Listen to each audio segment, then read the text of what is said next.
आप गहरी नींद में थे, कोई सपना नहीं, कोई उत्तेजना नहीं, और फिर सुबह जाग कर देखते हैं कि वस्त्र गीले हैं। दिमाग में पहला झटका, ये क्या बीमारी है, क्या मैं कमजोर हो रहा हूं? और डर, गिल्ट, शर्म सब एक साथ हावी हो जाते हैं। लेकिन अगर मैं कहूं कि ये ना कमजोरी है, ना बीमारी, बल्कि आपके शरीर और आत्मा के बीच हो रहा एक अद्भुत संवाद है। कल्पना कीजिए, एक प्राचीन साधक अंधेरे गुफा में ध्यान में बैठा है, भीतर से प्रकाश फूट रहा है, उसका शरीर अपनी अशुद्धियों को चुपचाप बाहर निकाल रहा है ताकि उसका मन निर्मल हो सके। वही प्रक्रिया आज भी आपके भीतर चल रही है, पर हमें इसे दोष कहकर डराया गया। क्या हो अगर ये दरअसल शुद्धि का संकेत हो, और इसका सही अर्थ जानना आपको वो आत्मबल दे सके जिसकी तलाश में पूरी जिंदगी गुजर जाती है। इस वीडियो में हम उस पर्दे को हटाएंगे जिसे समाज ने शर्म से ढक दिया। आप जानेंगे कौन सा वीर्यपात प्राकृतिक और सुरक्षित है, और कौन सा धीरे धीरे आपकी आत्मशक्ति को चुरा रहा है। हम आपको दिखाएंगे कि कैसे एक साधारण सी रात की घटना आपके भीतर की सबसे गहरी ऊर्जा को जगाने या नष्ट करने का दरवाजा बन सकती है। तैयार हो जाइए, क्योंकि जो सच्चाई आप सुनने वाले हैं वो आपके डर को तोड़ेगी, आपकी सोच को हिलाएगी, और शायद आपके जीवन का रास्ता बदल देगी। क्या हो अगर ये कमजोरी नहीं बल्कि संकेत है? आप जानेंगे वो शक्ति जो पूरी जिंदगी की तलाश है, डर व गिल्ट को तोड़कर नई दृष्टि देना। चलिए कमेंट करके हमें बताइए कि आप ये वीडियो भारत के किस शहर या गांव से देख रहे हैं। हमें भी जानकर खुशी होगी कि हमारी आवाज कहां कहां तक पहुंच रही है। और हाँ, चैनल को सब्सक्राइब करना बिल्कुल मत भूलिए, ताकि आपको ऐसी ही सोच बदलने वाली और जिंदगी को दिशा देने वाली वीडियो सबसे पहले मिले। अगर ये वीडियो आपको अच्छी लगे तो लाइक जरूर कीजिए। आपका एक छोटा सा क्लिक हमें अगली शानदार वीडियो बनाने की ताकत देता है। क्या आपको कभी ऐसा अनुभव हुआ है जब आप सुबह उठे और पाया कि आपके वस्त्र गीले हैं, कोई सपना याद नहीं, कोई इच्छा नहीं, फिर भी शरीर से वीर्य बाहर आ गया? और फिर वही सवाल, ये क्या बीमारी है, क्या मेरे साथ कुछ गलत हो रहा है?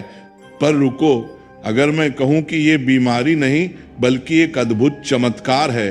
हाँ, वही क्रिया जिसे समाज ने स्वप्न दोष कहकर कलंक बना दिया है, वही एक गूढ़ रहस्य है जो हजारों वर्षों की आध्यात्मिक परंपरा में शरीर की शुद्ध प्रक्रिया मानी गई है। हम में से अधिकांश युवाओं को जब पहली बार ये अनुभव होता है तो डर लगता है, शर्म आती है, और सबसे ज्यादा गिल्ट होता है। क्या मैं अशुद्ध हो गया?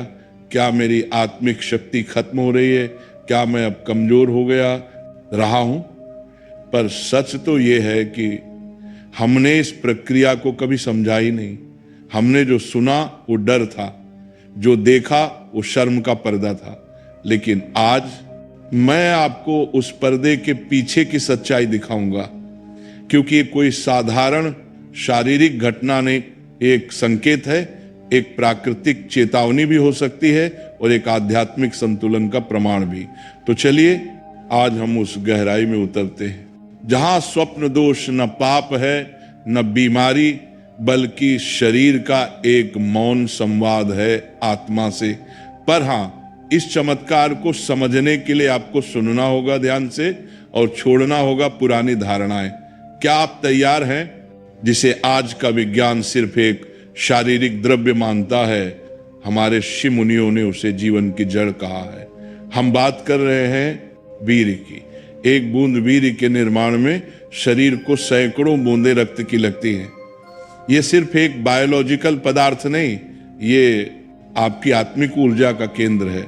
यही वीर्य जब शरीर में सुरक्षित रहता है, तब वह ओज, तेज और संकल्प शक्ति के रूप में प्रकट होता है। और जब यह व्यर्थ बहता है तो मनुष्य केवल दुर्बल नहीं होता, जब ये आत्मिक रूप से भी क्षीण हो जाता है। महापुरुषों ने कहा है, वीर्य का नाश केवल शरीर का नाश नहीं करता, वह आत्मबल को भी क्षीण कर देता है। सोचिए, ये वही वीर्य है जिससे एक नवजीवन जन्म लेता है। यदि उसमें इतनी सृजन शक्ति है तो क्या वह सिर्फ मांस मज्जा से बना हो सकता है? नहीं, उसमें है ब्रह्म की चेतना, आकाश की गहराई और अग्नि की तपन। पुराने ग्रंथों में कहा गया है वीर रक्षा ही तप है, तप ही ब्रह्मचर्य है, ब्रह्मचर्य ही अमृत का द्वार है। और आज के समय में जब हर तरफ उत्तेजना बिक रही है, वीर्य की रक्षा करना एक आध्यात्मिक युद्ध जैसा है। लेकिन जो इस युद्ध को जीतता है वही असली योद्धा बनता है, मन का, शरीर का और आत्मा का।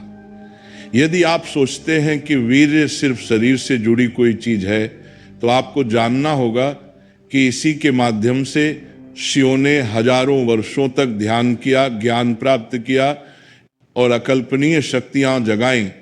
वीर्य ही वो अमृत है जिसे यदि भीतर संजो लिया जाए तो वह मनुष्य को महापुरुष, ऋषि और योगी तक बना सकता है। इसलिए अगली बार जब कोई इसे हल्के में ले तो आप उसे बताइए ये केवल द्रव्य नहीं, ये जीवन का बीज है, ये नष्ट नहीं, सुरक्षित किया जाता है। अब तक हम यही मानते आए हैं कि वीर्यपात यानी दोष, पाप, दुर्बलता। लेकिन क्या आपने कभी सोचा है हर बार ऐसा होना क्या सचमुच बुरा होता है? आइए इस रहस्य को समझते हैं। महापुरुषों ने स्वप्न दोष को दो भागों में विभाजित किया है, दैहिकी स्वप्न दोष और व्याधिक स्वप्न दोष। पहला दैहिकी यानी वह जो शरीर की प्राकृतिक प्रक्रिया से होता है, बिना किसी अश्लील कल्पना के, बिना किसी उत्तेजना के।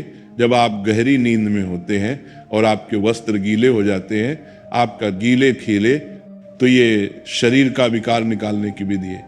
जैसे गांवों में अरहर की दाल उबालते वक्त ऊपर झाग फेन निकलता है, वो फेन गंदगी होती है जो दाल को शुद्ध कर देती है। ठीक वैसे ही शरीर दहकी स्वप्न दोष के जरिए अंदर की अशुद्धियां बाहर निकालता है।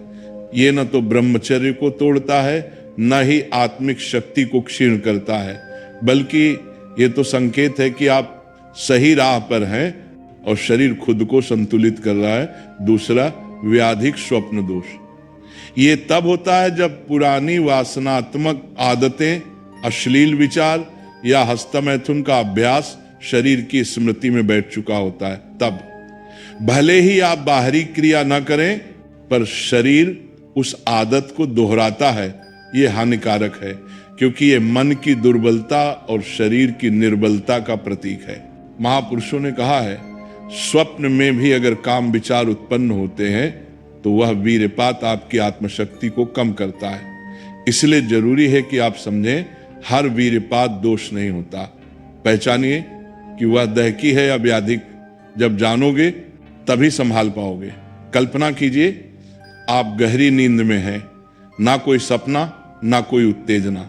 सुबह आंख खुलती है और आप पाते हैं कि वीर्य बाहर आ गया है, कोई चेतना नहीं, कोई क्रिया नहीं।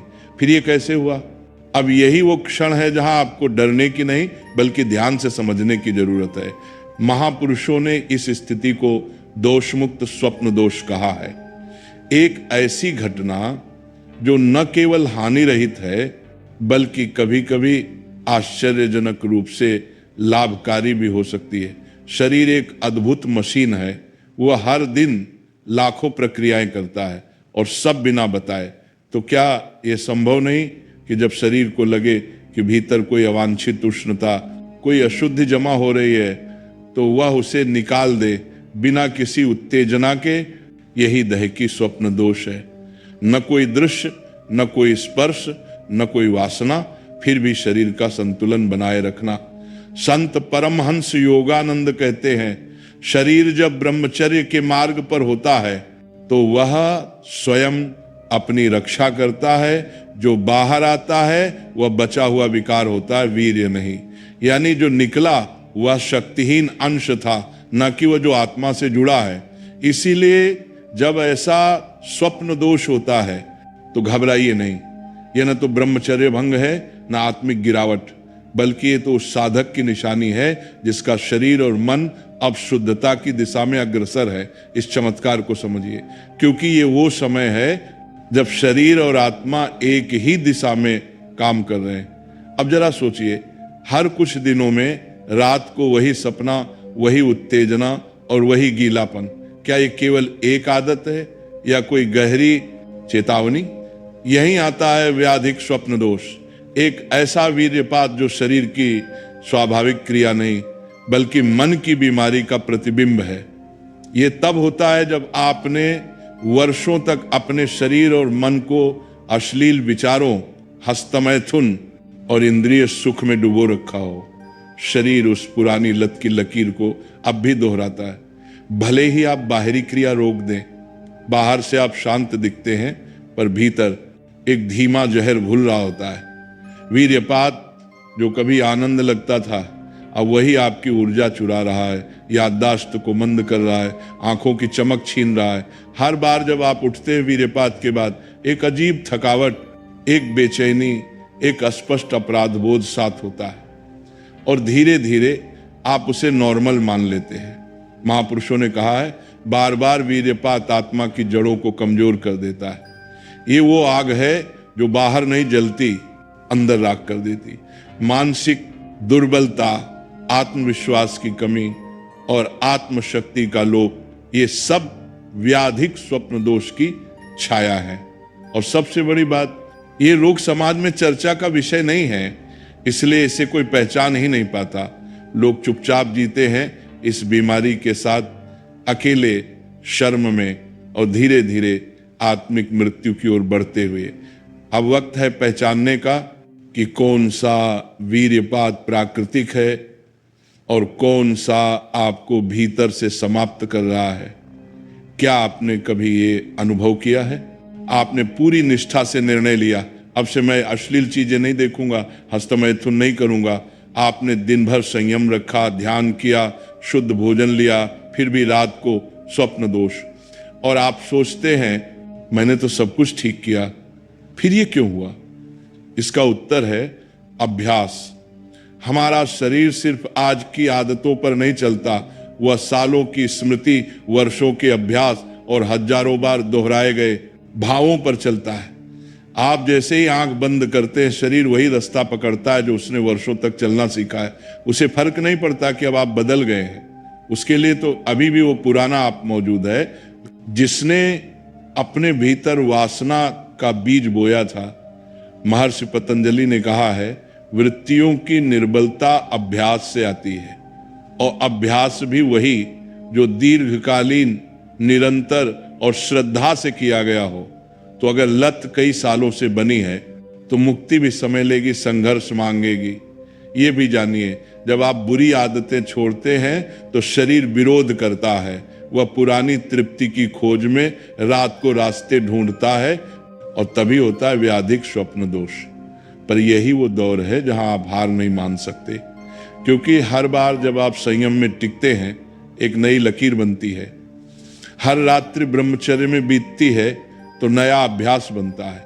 यह संघर्ष आसान नहीं है, पर याद रखिए, जो लत अभ्यास से आई है उसी अभ्यास से मिटेगी भी। अब तक हमने समझा कि स्वप्न दोष दो तरह का होता है, और उसका कारण केवल शरीर नहीं, हमारा अभ्यास, हमारी संगत और हमारी जीवन शैली भी है। तो अब सवाल है, क्या किया जाए? कैसे बनाएं ऐसा जीवन जो वीर को सहेज सके, उसे व्यर्थ बहने न दे? यहां मैं आपको दूंगा एक स्पष्ट सात्विक दिनचर्या, जिसे आप आज से ही अपना सकते हैं। 1. भोजन, जैसा अन्न वैसा मन। वीर्य की रक्षा के लिए सबसे पहला कदम है भोजन का संयम। त्याग दें बहुत अधिक नमक, तीखी मिर्च, गरम मसाले, मांस, मछली, अंडा, खट्टी चटनियां जैसे इमली और कच्चे आम की चटनी, इन सब का सीधा प्रभाव आपकी इंद्रियों पर होता है। जैसे जैसे भोजन सात्विक होगा, कामवृत्ति अपने आप घटेगी। 2. सोने और जागने का समय, रात को देर तक जागना मन को चंचल और इंद्रियों को कमजोर करता है। रोज 9:30-10 बजे तक सो जाना और सुबह ब्रह्म मुहूर्त में उठना, यही आपकी आत्मशक्ति को बढ़ाएगा। रात्रि का संयम तभी सफल होता है जब नींद नियमित और गहरी हो। 3. ब्रह्मचर्य की निष्ठा। ब्रह्मचर्य सिर्फ शरीर का संयम नहीं, यह मन, वाणी और दृष्टि का संयम भी है। दृष्टि को नियंत्रित कीजिए। मोबाइल पर क्या देख रहे हैं, इसका ध्यान रखिए। जो कुछ आप देखेंगे वही स्वप्न में प्रकट होगा। 4. संगत से सावधानी। उन लोगों से दूरी बना लीजिए जो गंदे चुटकुले सुनाते हैं, जो अश्लील बातें करते हैं, जो हस्तमैथुन को सामान्य मानते हैं, ऐसे लोग आपके ब्रह्मचर्य के सबसे बड़े शत्रु हैं। 5, श्वास और मंत्र साधना। रोज सुबह 10-15 मिनट गहरी श्वास लें, नमः शिवाय या राम का जप करें, ध्यान केंद्रित करें नाभि या हृदय पर। ये आपकी इच्छा शक्ति को स्थिर करता है और रात्रि में होने वाले विकारों से रक्षा करता है। याद रखिए, वीर्य रक्षा कोई एक दिन की बात नहीं, ये एक नवीन जीवन प्रणाली है। आज आप शुरू कीजिए और कुछ ही महीनों में आप अनुभव करेंगे शरीर में हल्कापन, मन में स्थिरता और आत्मा में तेज। आज की दुनिया ने ताकत को क्या बना दिया है? मोटा शरीर, भारी मसल्स, प्रोटीन शेक्स और जिम में घंटों पसीना बहाना, यही है ना आज की ताकत की परिभाषा। लेकिन एक सवाल पूछिए खुद से, क्या यही इंसान की असली शक्ति है? अगर ताकत सिर्फ मांसाहार और मांसपेशियों में होती तो भैंस सबसे बलवान प्राणी होती। असली ताकत वो है जब मन की इच्छाएं आपको खींचें और आप उन्हें एक मुस्कान के साथ रोक दें। महापुरुषों ने सदियों पहले बताया था, बलवान वह नहीं जो युद्ध में दुश्मन को पराजित करे, बलवान वह है जो अपने भीतर उठती काम वासना की अग्नि को जीत ले। वीर केवल एक शारीरिक तत्व नहीं, यह है आपकी संकल्प शक्ति का मूल स्रोत। जैसे जैसे वीर भीतर संचित होता है, वैसे वैसे आपकी निर्णय शक्ति, आपकी स्पष्टता और आपकी आत्मा की पुकार तेज होती जाती है। यही संकल्प शक्ति है जो एक युवा को तपस्वी बनाती है, जो एक सामान्य पुरुष को महान बना देती है। आप चाहे मांस खाकर ताकतवर दिखें, लेकिन अगर आप एक उत्तेजना के सामने हार जाते हैं तो वह शरीर की शक्ति केवल दिखावा है, आत्मा की नहीं। देखिए, परमहंस रामकृष्ण, स्वामी विवेकानंद और अनेक संतों की काया सामान्य थी, पर उनकी आंखों में अग्नि थी, वाणी में वज्र था और संकल्प में महाशक्ति थी। क्यों?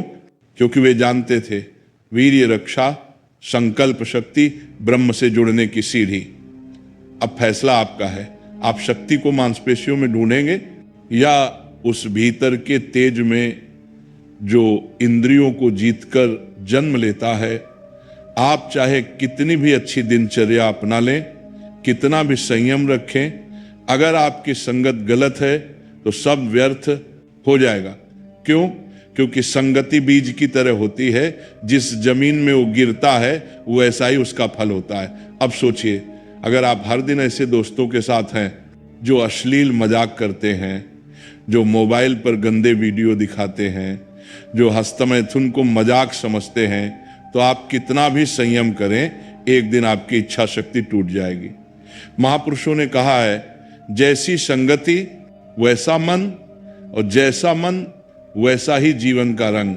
जब आप ऐसी संगति में होते हैं तो आप धीरे धीरे उन्हीं जैसे सोचने लगते हैं, उन्हीं जैसी भाषा बोलने लगते हैं और फिर आप जानते भी नहीं और वीर्य की रक्षा का भाव खोने लगता है। अब उल्टा देखिए, अगर आप हर दिन उन लोगों के साथ रहें जो ध्यान करते हैं, जो संयमी जीवन जीते हैं, जिनकी वाणी में शांति है, तो आप भी वैसा ही बनेंगे। सत्संग यानी सत्य का संग, सच्चाई, पवित्रता और उद्देश्य का साथ। ऐसी संगति न सिर्फ आपको काम वासना से दूर रखती है, बल्कि आपकी आत्मा को नित्य याद दिलाती है कि आप केवल शरीर नहीं हैं, आप एक साधक हैं, एक आत्मा है जिसका लक्ष्य केवल इंद्रियों का सुख नहीं, परम शांति है। तो आज ही निर्णय लीजिए किसके साथ बैठना है और किससे बचना है, क्योंकि आपके लक्ष्य की दिशा तय होती है आपके आसपास के लोगों से। अब जब आपने इस पूरे विषय को गहराई से समझा है तो एक बात अपने मन में स्थायी रूप से बिठा लीजिए, स्वप्न दोष डर नहीं, समझ चाहिए, गिल्ट नहीं, ज्ञान चाहिए और सबसे ज्यादा साधना चाहिए। आप अकेले नहीं हैं, हजारों लाखों युवक इस अवस्था से गुजरते हैं। कुछ डरते हैं, कुछ छुपाते हैं, पर बहुत कम होते हैं जो सच का सामना करते हैं और सही दिशा चुनते हैं। आपने आज वो दिशा चुनी है, तो याद रखिए, हर स्वप्न दोष कोई रोग नहीं होता। कभी ये शरीर की सफाई है तो कभी पुरानी लत का असर, कभी ये जागृति का पहला कदम होता है। जहां शरीर और आत्मा आपको कुछ सिखाना चाहते हैं। इसलिए डरिए मत, डायरी में लिखिए, मन में विश्वास रखिए और जीवन में अनुशासन लाइए। आपको बदलने के लिए कोई जादू नहीं चाहिए, आपको चाहिए गरज, एक स्पष्ट समझ, एक नियमित दिनचर्या और एक गहरी सच्ची साधना। जो साधक धैर्य से चलता है वो भले धीरे चले पर गिरता नहीं। और अंत में वीर की रक्षा केवल ब्रह्मचर्य का पालन नहीं है, ये आत्मा से संवाद है, एक संकेत कि आप तैयार हो रहे हैं उस उच्च मार्ग के लिए जहां इंद्रियों पर नहीं आत्मा पर विश्वास होता है। तो उठिए, डर को हटाइए और साधना का दीप जलाइए, क्योंकि आप केवल एक शरीर नहीं, एक साधक हैं जो अपने तेज की ओर लौट रहा है।